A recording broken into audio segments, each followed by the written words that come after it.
Motor neuron disease.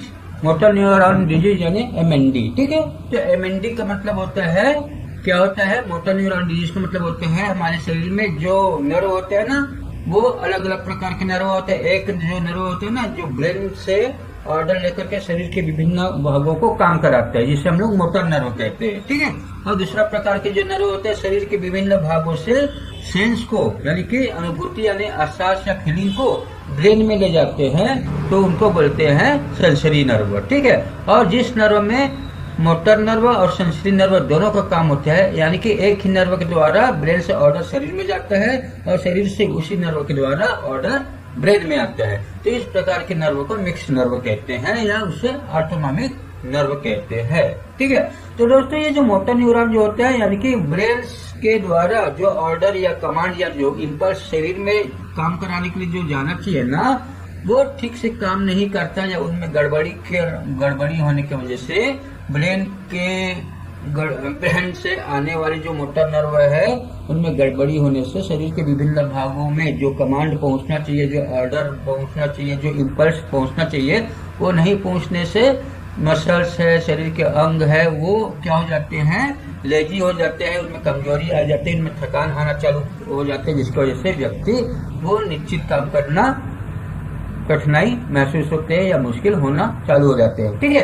तो दोस्तों ये जो मोटर न्यूरॉन यानी MND होते हैं, उनको आइए थोड़ा विस्तृत रूप से और समझ लेते हैं। तो दोस्तों ये जो मोटर न्यूरॉन डिजीज यानी MND जो होते हैं वो होता क्या है। तो दोस्तों सबसे पहली बात तो ये जो MND और जो मोटर न्यूरॉन डिजीज है, ये बहुत ही रेयर बीमारी होते हैं, जो न्यूरोलॉजिकल कंडीशन में बहुत ही रेयर होते हैं। और ये एक तरह से समझ जाओ कि ये टॉप ऑर्डर में नंबर 1 पोजीशन में न्यूरोलॉजिकल कंडीशन में ये बीमारी आते हैं, जहां तक ऐसा समझा जाता है। तो दोस्तों ये नर्व से संबंधित बहुत ही प्रोग्रेसिव डिजीज है, यानी कि ये बीमारी बढ़ता जाता है।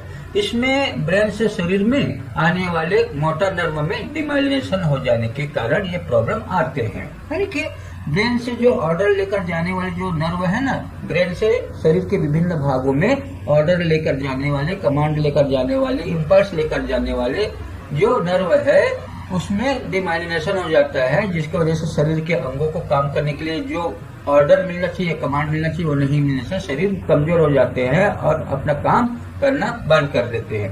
तो ऐसे कंडीशन को ही हम लोग मोटर न्यूरॉन डिजीज के नाम से जानते हैं, यानी कि इसमें मोटर नर्व ठीक से काम नहीं करता है।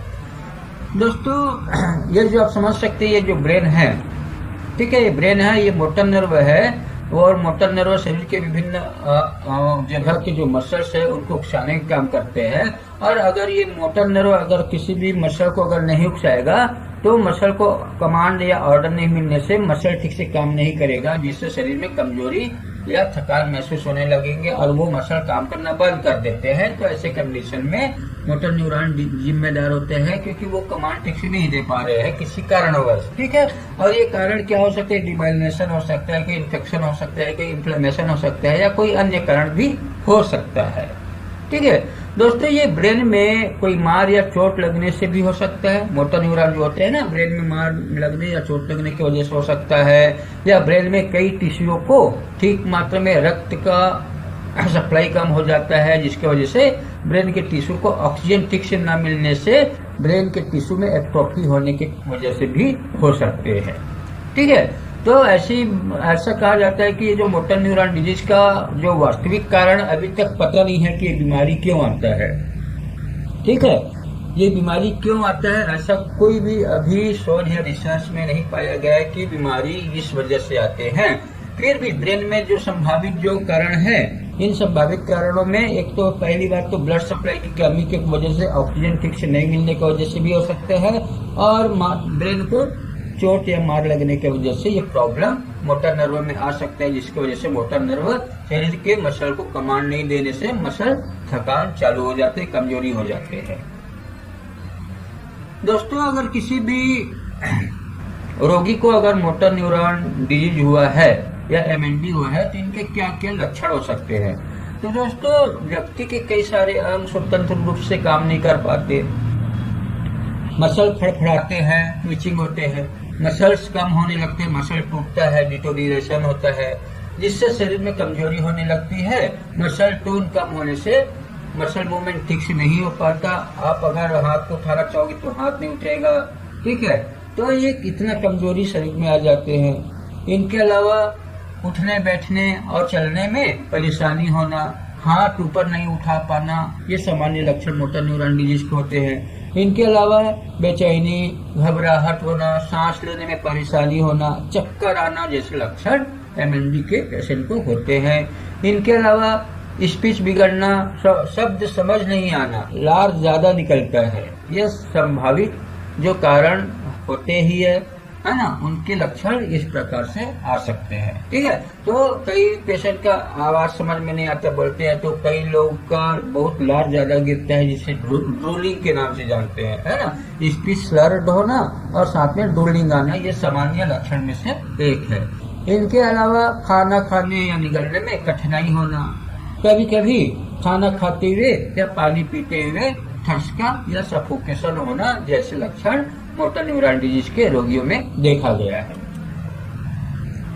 दोस्तों, अगर किसी भी रोगी को अगर मोटर न्यूरॉन डिजीज है तो उसे ठीक करने के लिए न्यूरोथेरेपी जो ट्रीटमेंट है वो कारण के आधार पर ट्रीटमेंट देना, और कारण तो ऐसे वास्तविक कारण अभी पता नहीं है, फिर भी आपको लगता है कि ये कारण जिम्मेदार हो सकता है, एक प्रकार से संभावना स्वरूप आप ट्रीटमेंट दे सकते हैं, जिसमें आप पेट सुधारने के लिए ट्रीटमेंट देना, मेटाबॉलिक सुधारने के लिए ट्रीटमेंट देना, ठीक है। और पेट सुधारने के लिए जो जो फार्मूला आप अप्लाई कर सकते हो पेन पॉइंट के आधार पर, डायग्नोस्टिक पॉइंट के आधार पर। इनके अलावा दोस्तों ऑक्सीजन ट्रीटमेंट दे सकते हैं, ब्रेन में ऑक्सीजन की मात्रा बढ़ेगा तो जो एट्रोफी हुआ है वो ठीक हो जाएगा ना, एट्रोफी ट्रीटमेंट है, एम हेपरिन है। इनके अलावा राइट और लेफ्ट विटामिन फॉर्मेशन है, ये फार्मूला आप रोगी को दे सकते हैं। इनके अलावा यदि शरीर में दवाइयों के दुष्प्रभाव की वजह से प्रॉब्लम आया है तो ऐसे कंडीशन में इन्फ्लेमेशन ट्रीटमेंट के साथ में न्यूट्रल ट्रीटमेंट भी दे सकते हो।